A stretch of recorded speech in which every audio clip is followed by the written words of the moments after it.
I'm Cash Jones. I'm 25 and a journalist at the BBC. Growing up, I was taught that working hard was the way to get on. I feel like majority of us are struggling.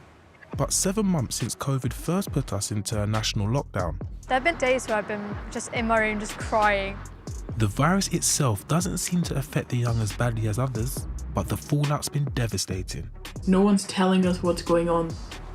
Quite depressing.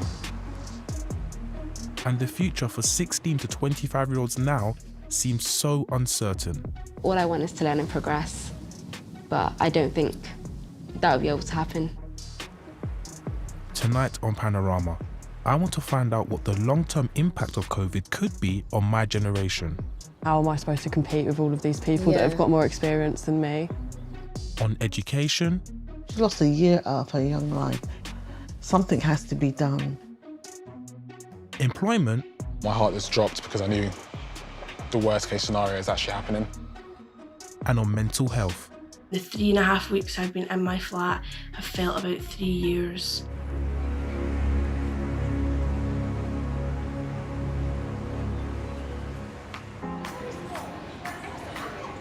Good morning and welcome. If you want to wash your hands, please. This is Roberta. We come from similar working class backgrounds. She's 16 and just started sixth form. When schools were closed, she was revising for GCSEs. I remember Boris standing there and talking about how GCSEs and A-level exams were cancelled. My first reaction was, I think, disbelief. I think that moment when life for me really started to change. You didn't get that closure. Various differences. Yeah, it was quite sad, yeah. Whatever you aspire to achieve in adult life, this is the place that will help you get there. In September, Roberta started at Harris Westminster School in the heart of London. So many of us know the numbers in Spanish, and these are similar. En town. This selective sixth form was set up to provide what it describes as a life-changing education, giving priority to bright but disadvantaged students. It has 10 applicants for every place. Muito obrigado, thank you very much. Let's pack up our stuff. Although she's now back in the classroom, Roberta feels like she's already struggling to keep up in Year 12.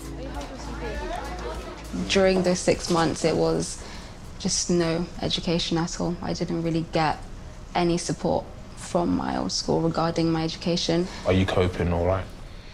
It's been quite a little bit stressful so far. I always had a dream of going to A-levels, prepared, focused and ready. That break of 6 months did so much damage. Usually I'd be able to just, be sitting in for hours and be able to revise and really absorb it in my mind. Now I get kind of restless after maybe 1 or 2 hours. In Roberta's year group, around a third of pupils are from disadvantaged backgrounds. There are pupils from every borough in London, including 20 who are privately educated. And you've all come from different schools as well. So Yeah. is there people in your classroom who had Yes, oh my who gosh. had like a good 6-month period where they were still getting the Yes. right access to materials? I think coming into the school, I didn't realise the disparity would be this big in the classroom. There are people that don't know anything and there are people that know almost the whole content. You can tell who's going to do in their A-levels and who isn't. And where will I be? What bracket will I be in? Research given exclusively to Panorama shows that pupils in private schools were 5 times more likely to have had 4 online lessons or more a day during lockdown than those in state schools. And even those schools, including this one, are doing their best to make sure students don't miss out. 4 in 10 pupils across the country still aren't getting the same number of teaching hours as they did before lockdown. Staff here are trying to manage the impact of all that time without lessons. We've seen a massive increase in students with anxiety, and not just anxiety about the future, but having things like sensory overload of being back in a situation where you're surrounded by people. We've seen a big increase in students with eating disorders this year, and we've seen an increase in depression as well. So we've had to, where possible, direct them to the nursing and the counselling. But within the first 2 weeks, those two things were completely saturated pretty much.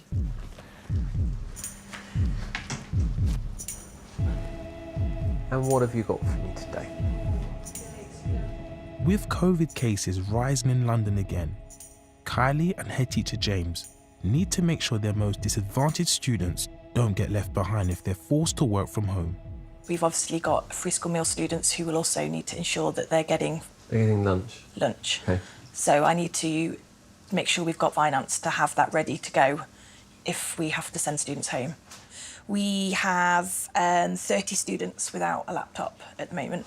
So I've just put in an order for £8,000 worth of electronic equipment. Oof. Yeah, this is getting a bit squeaky, isn't it? It is getting a bit squeaky. Harris Westminster has received an extra £13,000 to cope with the pandemic, roughly £21 per pupil. The Department for Education told Panorama they're giving every school more money.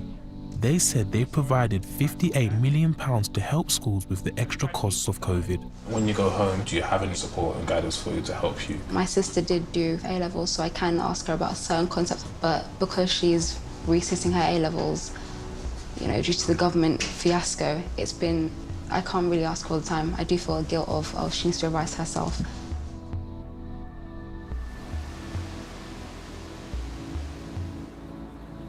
Roberta lives with her mum Julie and sister Shannon. Yeah, so you can come and sit in here. It's cold outside. It's Freezing. Shannon also went to a selected sixth form and would have been the first in her family to go to university this year.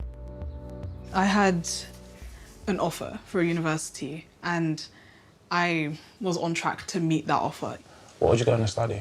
The degree was a 5-year integrated master's in astrophysics. But Shannon was one of the thousands of students who lost their university place after the now famous algorithm initially used to calculate their grades. My university offer was for AAB in 3 out of 4 of my A-levels.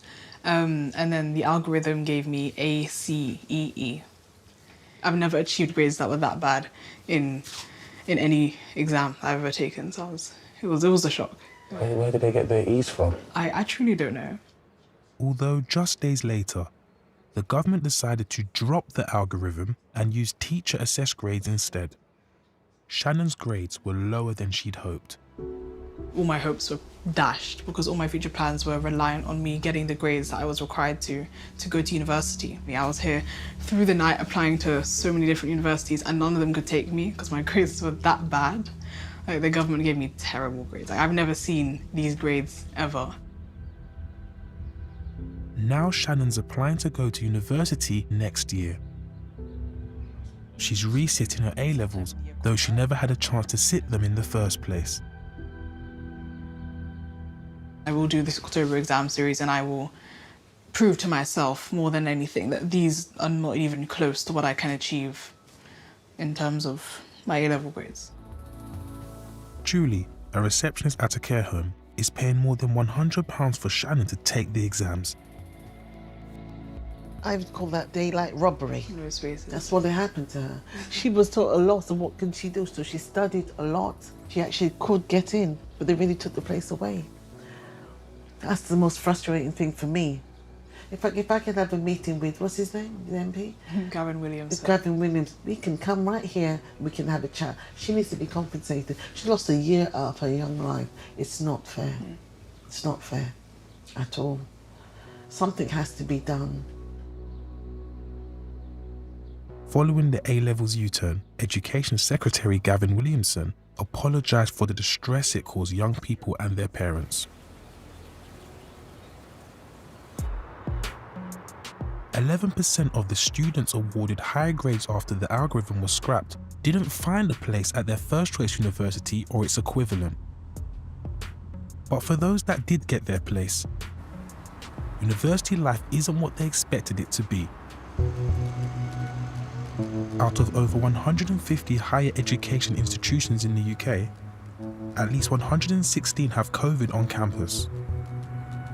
At the University of Leeds, there are over 38,000 students. But they're in lockdown and the campus is practically empty. Everyone says that the most important thing about uni is meeting new people, making new friends. It's just empty. Quite depressing.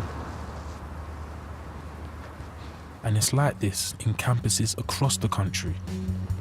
I tested positive for coronavirus on Tuesday. I was tested positive for coronavirus last week. I tested positive on Monday. I've seen students panic to get food. No one's telling us what's going on. That's the end of the corridor and that's like the end of our boundary. Learning, it's been an uphill struggle. There is no in-person contact hours. The 3.5 weeks I've been in my flat have felt about 3 years. It's quite frustrating to think that you've been spending over £9,000. It's not like a normal uni experience as such, where you can go out all the time, there's always activities and sports. And there's 4 of us in our flat, so I have 3 other people that I can meet. This is not the freshers we were hoping for. First year student Becky has a heart condition and had to shield for 6 months before she came here. I know what it's like to be like on a ventilator and stuff, and I was just so afraid that that would happen again. So how have you been coping? Because it feels like it's a lot to kind of process and handle, especially at a transitional stage in your life. It's difficult mentally. Like I would just panic and go into this like weird mode of just being like everything I touch is like infected. I didn't think it would be this bad. Like I didn't think that I would come here and like immediately go into a local lockdown. Leeds is now a tier 2 area, so Becky can't meet any friends and neighbours indoors. And although her flat is currently COVID-free, Becky's neighbours have tested positive for the virus. This is it. This is uni. This is everything from when I was like in year 7 hoping for. And I'm sat by myself. This is my room. I've got a bed and a desk over here. As soon as you go into your room and shut the door, it's just so lonely. You just kind of spiral a little bit. There have been like days where I've been just in my room just crying. Like it does lead to like those dark places. Has there been much support for you? They've got like all the numbers that you can call, but I think a lot of people don't feel comfortable their first week ringing up a helpline. You kind of just deal with that yourself, or you can't just go to the person next door and like reach out. I don't think it's just me who's feeling that. We don't want to be here for Christmas. It's a very real threat.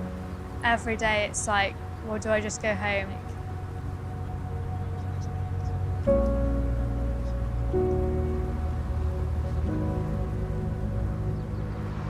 When I spoke to her about her coping mechanisms, it's even more uncertain now.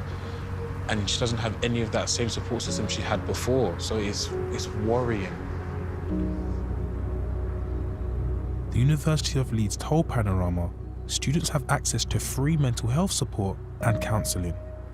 And universities across the UK say they are doing everything possible to support students self-isolating, giving them food, financial and mental health support. Back home, parents are worried.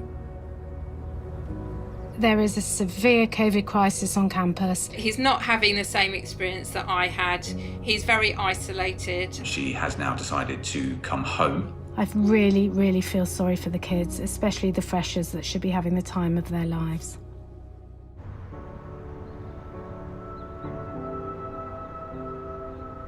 This is COOF. It's the UK's largest online mental health service for 11 to 24-year-olds, giving hour-long counselling sessions. Okay, so I've got one with suicidal thoughts. I'm just reading through the notes. Adele was one of the counsellors on the night shift. There's a lot of people that spoke about how they just want to end their life. They don't see anybody anymore. It's the isolation. It's the isolation that triggers it. They're really anxious about the pandemic you know, and not being able to go to school, not being able to have that routine. Usually they know where they're going. They just haven't got that same life, and they're not unsure if they're going to get that back again. Cooth now has around 4,000 people visiting its site every day. During lockdown, staff here saw demand for the service rise, at times by more than half. This chat's nearly finishing now, so just saying bye there. The number of young people contacting them about self-harm is up 13% on the same time last year. And there's more than a 20% rise in the number wanting help because of suicidal thoughts. Do a little wave. This hour-long session should be drawn to a close, but the person Adele is speaking to doesn't want it to end. Is everything okay? It can happen quite a lot. You go and they'll say something to draw you back in again.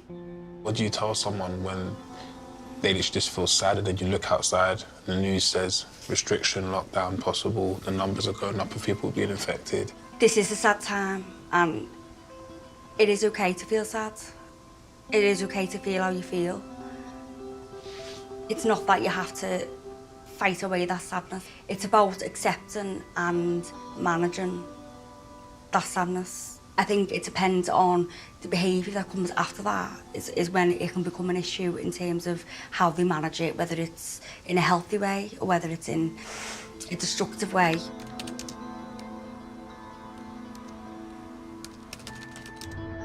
A major academic study of mental health during lockdown found that younger adults were more likely to report depressive symptoms and to have suicidal thoughts than people over 30.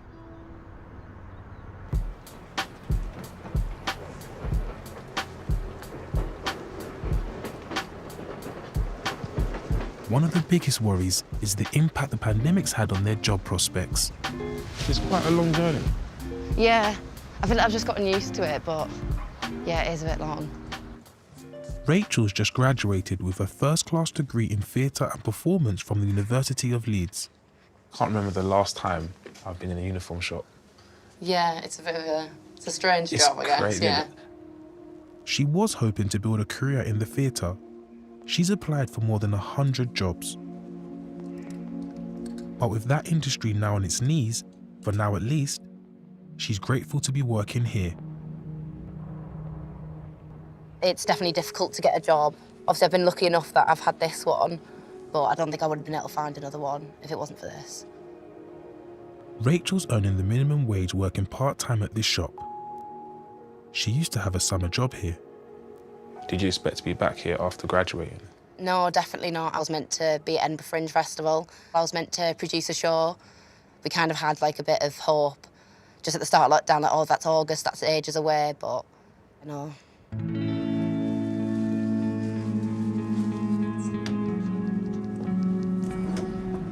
The shop's in her hometown of Stockton. It's an hour and a half from the house she's renting with her old university friends. After her travel expenses have been deducted, she's left with £600 a month to cover the rent and other living costs.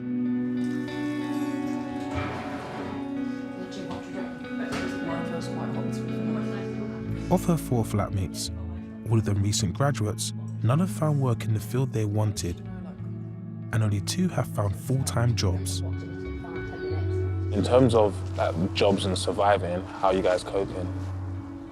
I've just been applying for everything, like 20 or odd more jobs every day, but you don't really hear back from any of them. And you hear that like 1,000 other people are applying as well. Yeah. And you just think, how am I supposed to compete with all of these people that have got more experience than me? Yeah. Yeah, it's definitely not what any of us expected to be after we graduated, is it? Rachel also graduated with a first-class degree in theatre. Now she's working as a customer service advisor. I understood there was a risk involved and it was a small industry, but I thought, you know what, I need to make the steps to give myself a chance. But I think now it's really heightened that risk. I feel like you can't be kind of picky Not at all. with any job, Yeah. even if it's not what you wanted. But I know it's got the search field, so you'll be like very theatre specific in your search, and now it's just like all. You just look at everything, yeah. Yeah, just type in my postcode. I'm Yeah. like, I'll take anything. That's there. Within like 20 miles, Yeah. posted in the last 7 days. That's Yeah. what I look for. Yeah, yeah.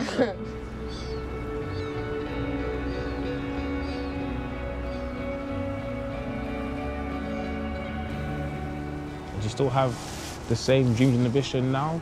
I think they've more just kind of been put on pause. But at the moment, I think it's, again, just focusing on getting a job so I can afford rent. I feel like majority of us, actually if not all of us, really are struggling, but you just have to get on with it. There's no point in dwelling on what's going on because I feel like it's just not like healthy. So yeah, you just kind of have to be like resilient, which I think a lot of us are. You just kind of get used to it.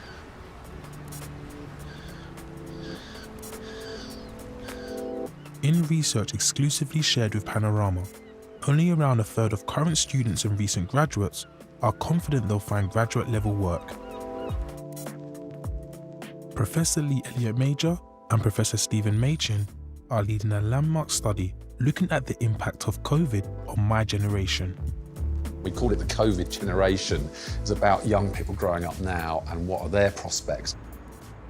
They found that the under 25s are more than twice as likely to have lost their jobs than over 25s, and more than half have had their working hours cut. Some sectors that are still entirely shut down. It's hard to imagine most sectors returning fully back to where they were pre-lockdown. Within the group of young people, but some people who probably wouldn't normally expect to be hit hard by a conventional recession.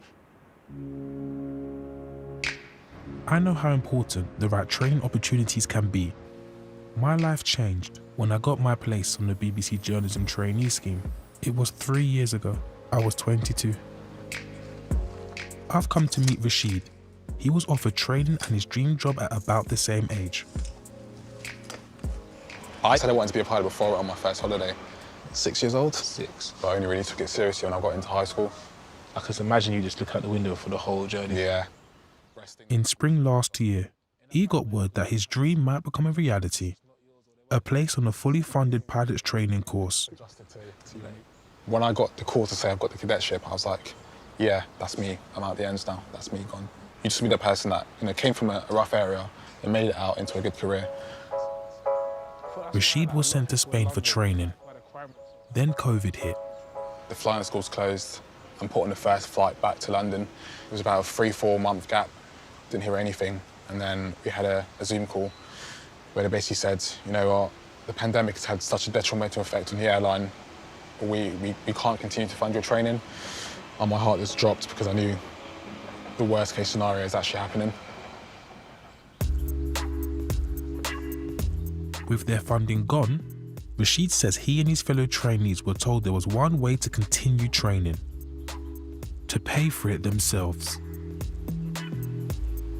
60,000. £60,000. Where do you find 60,000? Yeah, exactly.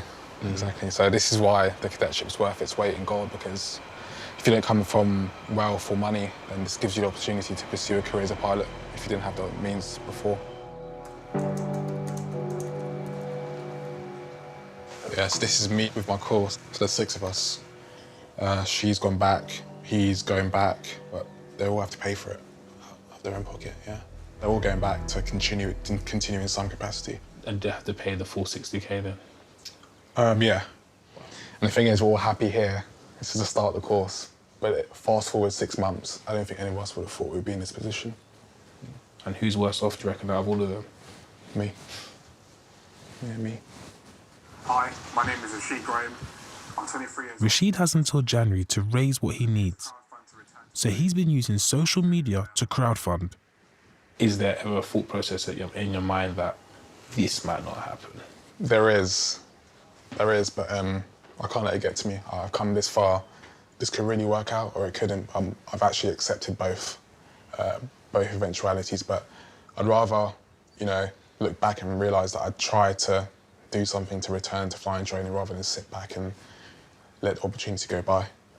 Wish you the best, man. Thank you very much.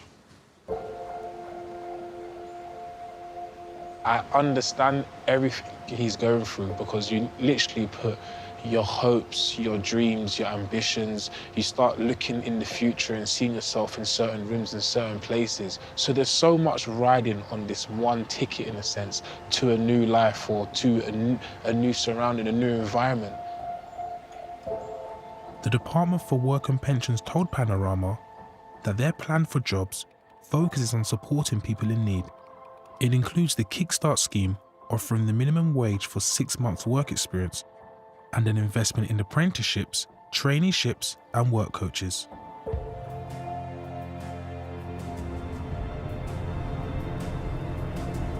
I do wonder whether the younger generation will kind of start demanding some sort of justice, if you like, sort of intergenerational justice about all this.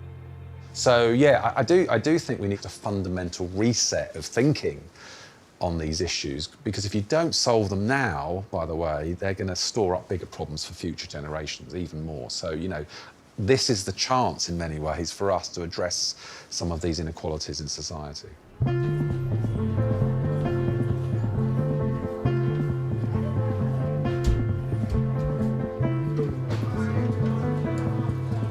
Back at Harris Westminster, it's almost the end of term. And whilst Year 12 seem to have settled into the routine here, Year 13s are having to adapt to more change. So we're going to make a start on this lesson. There's two kinds of friction. There's friction that happens when something is not moving, and then... Just as they were gearing up for mock exams and finishing off their university applications, one of the year group got COVID. So now all 300 of them are having to work remotely.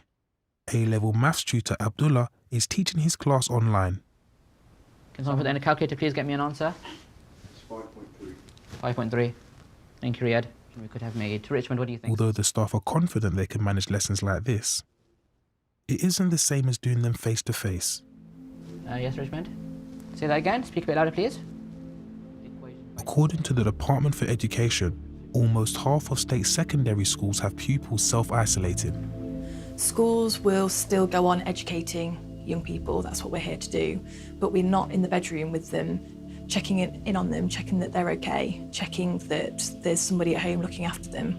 We're not there for them to talk to when they're having moments where they feel really down.